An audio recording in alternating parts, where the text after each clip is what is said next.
মন্ত্ৰী হোৱাৰ পাছতে জয়ন্ত পত্নীৰ দুপদুপে উন্নতি মন্ত্ৰী হোৱাৰ পাছতেই লাভ কৰিলে আলাউদ্দিনৰ চাকি 2022 চনৰ পৰা 3 বছৰতে মন্ত্ৰী পত্নীয়ে লাভ কৰিলে যাদুদণ্ড এফালৰ পৰা মন্ত্ৰী পৰিয়ালে গিলি গৈছে অসমৰ বিভিন্ন স্থানৰ মাটি আনফালে উচ্ছেদ চলি গৈছে খিলঞ্জিয়াৰ কৃষিভূমিত নলবাৰীৰ পাছত পোহৰলৈ ৰঙিয়াৰ মাটি নলবাৰীত এদিনত 36 বিঘা ৰঙিয়াত প্ৰায় 40 বিঘা মন্ত্ৰী হোৱাৰ পিছতে মন্ত্ৰী পত্নীয়ে ক্ৰয় কৰিলে মুঠ 75 বিঘা 3 কঠা 16 লেচা ভূমি কোটি টকাৰ ঘৰত মাটি ক্ৰয় কৰিবলৈ মন্ত্ৰী পত্নীয়ে কোট লাভ কৰিলে যাদুদণ্ড সংবাদমেল পাতি তথ্য ৰাজহুৱা কৰিলে অখিল গগৈয়ে প্ৰথমে নলবাৰীত 36 বিঘা ভূমি ক্ৰয় কৰাৰ পাছত এতিয়া জনস্বাস্থ্য কাৰিকৰী বিভাগৰ মন্ত্ৰী জয়ন্ত মল্ল বৰুৱাৰ পৰিয়ালৰ company JMB Aqua Agro Private Limitedৰ নামত এদিনতে পুনৰ 39 বিঘা 3 কঠা 16 লেচা ভূমি ক্ৰয় কৰাৰ চাঞ্চল্যকৰ তথ্য লাভ কৰা হৈছে বুলি দাবী বিধায়ক অখিল গগৈ কামৰূপ জিলাৰ ৰঙিয়া মহকুমাৰ কয়াক ৰাজচক্ৰৰ পাণ্ডুৰী মৌজাৰ কুমটি বাৰীৰ ৰাজগাঁৱত 2023 চনৰ 26 এপ্ৰিল তাৰিখে একেটা দিনতে প্ৰায় 40 বিঘা মাটিৰ মালিকীস্বত্ব লাভৰ গৌৰৱ অৰ্জন কৰিছে JMB Aqua Agro Private Limited নামৰ কোম্পানীটোৱে এই কোম্পানীটোৰ মেনেজিং ডাইৰেক্টৰ হ'ল মন্ত্ৰী জয়ন্ত মল্ল বৰুৱাৰ পত্নী জুলি ডেকা বৰুৱা আৰু ডাইৰেক্টৰ হ'ল ক্ৰমে মন্ত্ৰীৰ জীয়ৰী তৃণাৱতা বুজৰ বৰুৱা কোম্পানীটোৰ আন এজন ডাইৰেক্টৰ হ'ল জহিৰুল ইছলাম এই জহিৰুল ইছলামৰ নামতে JMB Aqua Agro Private Limitedৰ হৈ এই 40 বিঘা মাটি ক্ৰয় কৰাৰ তথ্য পোহৰলৈ আহিছে অসম চৰকাৰৰ ৰাজহ বিভাগৰ জৰীপ হোৱা গাঁৱৰ জমাবন্দীত উল্লেখ আছে যে 26/4/2023 তাৰিখে অৰ্থাৎ জয়ন্ত মল্ল বৰুৱাই অসমৰ মন্ত্ৰীসভাত মন্ত্ৰিত্ব লাভ কৰাৰ পাছত JMB Aqua Agro Private Limitedৰ নামত ৰঙিয়াৰ কুমটিবাৰী গাঁৱত পটনানং 7ৰ দাগ নং 146 145 300 302 301 628 626 আৰু 249 দাগৰ ক্ৰমে 1 বিঘা 10 লেচা 5 বিঘা 3 কঠা 10 লেচা 1 বিঘা 2 কঠা 2 লেচা 1 কঠা 10 লেচা 3 বিঘা 1 কঠা 8 লেচা আৰু 1 বিঘা 2 কঠা 17 লেচা সৰ্বমুঠ 13 বিঘা 2 কঠা 17 লেচা মাটি ক্ৰয় কৰিছে তদুপৰি একেখন গাঁৱৰে পট্টা নং 11ৰ দাগ নং 247ত 1 বিঘা 246 দাগত 1 বিঘা 2 কঠা 245 দাগত 1 বিঘা 1 কঠা 173 দাগত 4 কঠা 174 দাগত 2 কঠা আৰু 30 নং দাগত 4 বিঘা সৰ্বমুঠ 10 বিঘা 1 কঠা 13 নং পট্টাৰ দাগ নং 415ত 3 কঠা 12 লেচা দাগ নং 633ত 2 কঠা 2 লেচা সৰ্বমুঠ 2 কঠা 14 লেচা পট্টা নং 23ৰ দাগ নং 252ত 1 বিঘা 3 কঠা 18 লেচা দাগ নং 449ত 3 বিঘা 2 কঠা 15 লেচা দাগ নং 251ত 3ত 1 বিঘা 1 কঠা 3 লেচা দাগ নং 166ত 4 কঠা 16 লেচা দাগ নং 165 3 1 কঠা 15 লেচা সৰ্বমুঠ মাটি ক্ৰয় 4 বিঘা 4 কঠা 17 লেচা 25 নং পট্টাৰ দাগ নং 322 3ত 3 বিঘা 5 লেচা দাগ নং 321 3ত 2 বিঘা 1 কঠা সৰ্বমুঠ 5 বিঘা 1 কঠা 5 লেচা মাটি ক্ৰয় কৰাৰ লগতে পুনৰ একেখন গাঁৱৰে 43 নং পট্টাৰ দাগ নং 325 3ত 1 কঠা 10 লেচা দাগ নং 316 3ত 3 বিঘা 4 কঠা 16 লেচা দাগ নং 190 3ত 14 লেচা দাগ নং 235 3ত 2 কঠা 4 লেচা দাগ নং 227 3ত 2 কঠা 9 লেচা সৰ্বমুঠ 5 বিঘা 1 কঠা 13 লেচা মাটি ক্ৰয় কৰে মন্ত্ৰী জয়ন্ত মল্ল বৰুৱাৰ পত্নীৰ মালিকানাধীন কোম্পানীটোৱে এইদৰে একেদিনাই ৰঙিয়াৰ কুমটিবাৰীত ক্ৰয় কৰে 39 বিঘা 3 কঠা 16 লেচা মাটি মেনেজিং ডাইৰেক্টৰ য'ত MD হ'ল মন্ত্ৰী পত্নী জুলি ডেকা বৰুৱা তাত কুমটিবাৰী গাঁৱৰ পট্টা নম্বৰ 7 নম্বৰ 146 145 300 302 এইকেইটা দাগ 301 628 626 249 দাগ এই দাগকেইটাত তেওঁ কিনিছে সৰ্বমুঠ মাটি 13 বিঘা 2 কঠা 17 লোচা। আপোনালোকে ক'ব পাৰে যে এইবিলাক হিচাপ মই এনে দি আছো, তেওঁৰ মাটিৰ সম্পূৰ্ণ পট্টা মানে প্ৰত্যেকখন কাগজ পট্টা লৈ আপোনালোকৰ সন্মুখত এইখিনি জমাবন্দী মানে চৰকাৰী ডকুমেণ্ট আপোনালোকক মই দেখুৱাই আছো। এইটো যদি আপোনালোকে চাই জিলা কামৰূপ চক্ৰ কয়া, ৰেভিনিউ চাৰ্কুলটোৰ নাম কয়া, গাঁও কুমটিবাৰী, জৰিফুৱা গাঁৱৰ জমাবন্দী ফৰ চাৰ্ভে ড্ৰেছ। লটটো হ'ল 8 নং লাট, কামৰূপ জিলা, ৰঙিয়া চাব ডিভিজন, চাৰ্কুলৰৰ নাম কয়া, মৌজাৰ নাম পাণ্ডুৰী আৰু গাঁওখনৰ নাম কুমটিবাৰী, পট্টাৰ টাইপটো হ'ল নিষ্পি হিলছ। ইয়াত কাৰ পৰা মাটি কিনিছে প্ৰত্যেকটো বিঘা, প্ৰত্যেকটো কঠা যাৰ পৰা মাটি কিনিছে প্ৰত্যেকটো কঠাৰ ইয়াতে মাটিৰ পট্টা আছে, জমাবন্দী কপি বুলি তাক কয়।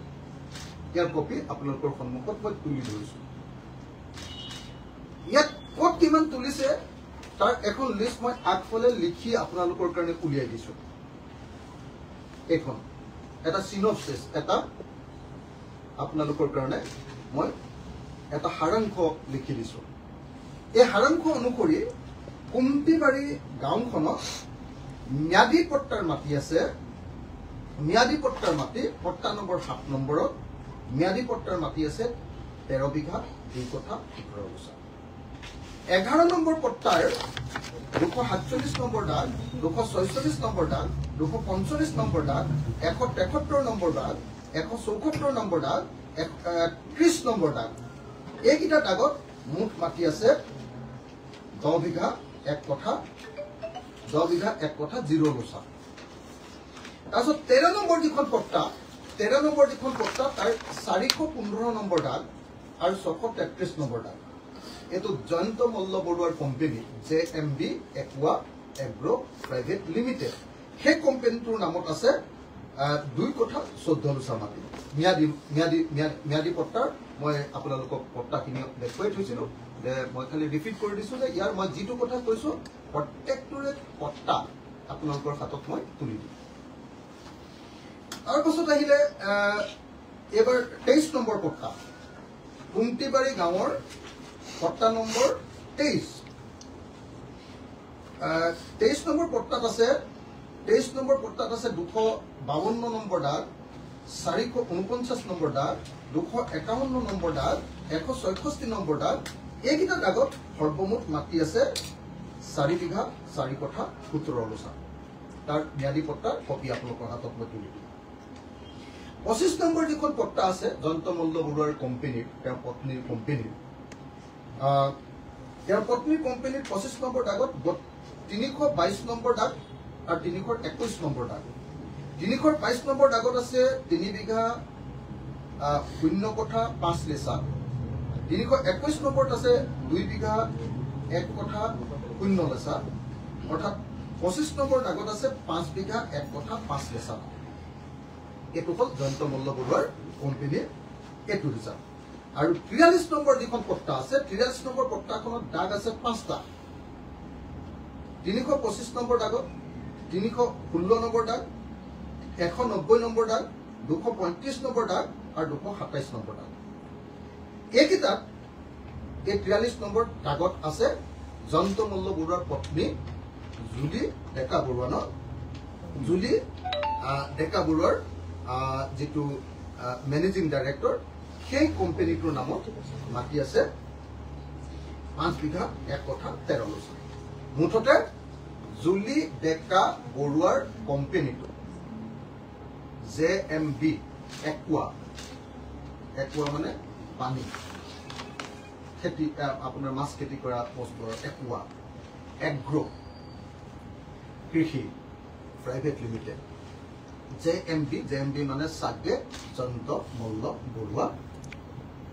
মই নাজানো JMB বুলিয়ে লিখা আছে, তাত জয়ন্ত মল্ল বৰুৱা বুলি লিখি থোৱা নাই। JMB মানে আৰু কোনেনো নাজানিব, যদি ৱাইফ যদি আৰু আপোনাৰ তাত MD হয় তেতিয়াহ'লে নিশ্চয় JMB মানে জয়ন্ত মল্ল বৰুৱা। আজি মই আজি মই আপোনালোকক 26/4/2023 তাৰিখে জয়ন্ত মল্ল বৰুৱাৰ পৰিয়ালে কিনা তেওঁৰ কোম্পানীয়ে JMB মানে Jayanta Malla Baruah একুৱা private limited একুৱা agro private লিমিটেডে কিনা 40 বিঘা মাটি 26 এপ্ৰিল তাৰিখে দিনা কিনাটো দেখো একেদিনাই গুৱাহাটীত কিমান মাটি কিনিছে মই আপোনালোকক কালি দেখুৱাই দিম একেদিনাই 26 এপ্ৰিল 2023 দিনা এদিনত একেদিনাই কালি হয়তো আপোনালোকক কি ভয়াবহভাৱে এই বিজেপিৰ মন্ত্ৰীবিলাকে গুপ ৰাখে মানুহৰ পৰা লুণ্ঠন কৰিছে গুপ ৰাখে একেদিনা 26 এপ্ৰিল 2023 তো মন্ত্ৰী হৈ আছিলে কোনোবাই উল্টা কথা ক'বলৈ আছে যদি এতিয়া কৈ ল'ব লাগে 26 এপ্ৰিল 2023 জয়ন্ত মল্ল বৰুৱাইটো মন্ত্ৰী হৈ আছিলে জুনৰ 2022 জুনত তেওঁ মন্ত্ৰী হৈছিলে 26 এপ্ৰিলত তেওঁ 40 বিঘা মাটি কিনিছে গুৱাহাটীত কিমান মাটি কিনিছে আৰু কি বনাইছে কি কৰিছে মই আপোনালোকক কাইলৈ দি দিম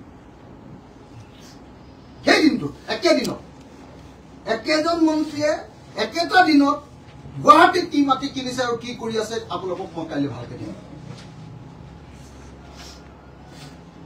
ইপিনে 2021 নিৰ্বাচনী শপতনামা অনুসৰি জয়ন্ত মল্ল বৰুৱাৰ পত্নী বা পৰিয়ালৰ নামত নাই কোনো কৃষিভূমি কিন্তু মন্ত্ৰী হোৱাৰ পিছতে জয়ন্ত মল্ল বৰুৱাৰ পত্নীয়ে কোম্পানীৰ নামত ক্ৰয় কৰে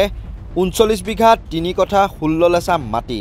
ইতিমধ্যে সংবাদ মাধ্যমত খবৰ প্ৰকাশ পাইছে যে জয়ন্ত মল্ল বৰুৱাৰ পত্নী জুলি ডেকা বৰুৱাই তেজপুৰত ক্ৰয় কৰিছে 36 বিঘা অকৃষি ভূমি অৰ্থাৎ এতিয়ালৈকে পোহৰলৈ অহা তথ্য অনুসৰি মন্ত্ৰী হোৱাৰ পিছত মন্ত্ৰীৰ পত্নী জুলি ডেকা বৰুৱাই ক্ৰয় কৰিছে 75 বিঘা 3 কঠা 16 লেচা মাটি উল্লেখযোগ্য যে জয়ন্ত মল্ল বৰুৱাই মন্ত্ৰী হিচাপে দায়িত্ব গ্ৰহণ কৰিছিল 2022 চনৰ জুন মাহত মন্ত্ৰী হোৱাৰ 3 বছৰৰ ভিতৰত মন্ত্ৰী জয়ন্ত মল্ল বৰুৱাই পৰিয়ালৰ নামত এইদৰে গঢ়ি তুলিছে সম্পত্তিৰ পাহাৰ